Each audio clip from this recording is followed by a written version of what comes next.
شروع اللہ کا نام لے کر جو بڑا مہربان نہایت رحم والا ہے۔ الف لام میم۔ اس میں کچھ شک نہیں کہ اس کتاب کا نازل کیا جانا تمام جہانوں کے پروردگار کی طرف سے ہے۔ کیا یہ لوگ یہ کہتے ہیں کہ پیغمبر نے اس کو از خود بنا لیا ہے؟ نہیں، بلکہ وہ تمہارے پروردگار کی طرف سے برحق ہے، تاکہ تم ان لوگوں کو ہدایت کرو جن کے پاس تم سے پہلے کوئی ہدایت کرنے والا نہیں آیا، تاکہ یہ رستے پر چلیں۔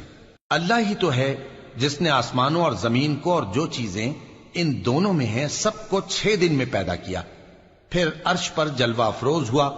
اس کے سوا تمہارا نہ کوئی دوست ہے اور نہ سفارش کرنے والا۔ کیا تم نصیحت حاصل نہیں کرتے؟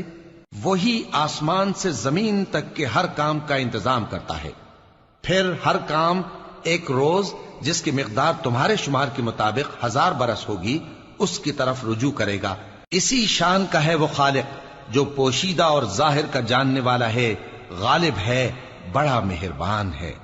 وہی جس نے ہر چیز کو بہت اچھی طرح بنایا، یعنی اس کو پیدا کیا اور انسان کی پیدائش کو مٹی سے شروع کیا، پھر اس کی نسل ایک قسم کے خلاصے سے یعنی حقیر پانی سے بنائی، پھر اس کو درست کیا، پھر اس میں اپنی طرف سے روح پھونکی اور تمہارے کان اور آنکھیں اور دل بنائے، مگر تم بہت کم شکر کرتے ہو۔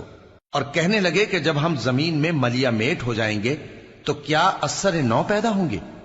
حقیقت یہ ہے کہ یہ لوگ اپنے پروردگار کے سامنے جانے ہی کے قائل نہیں۔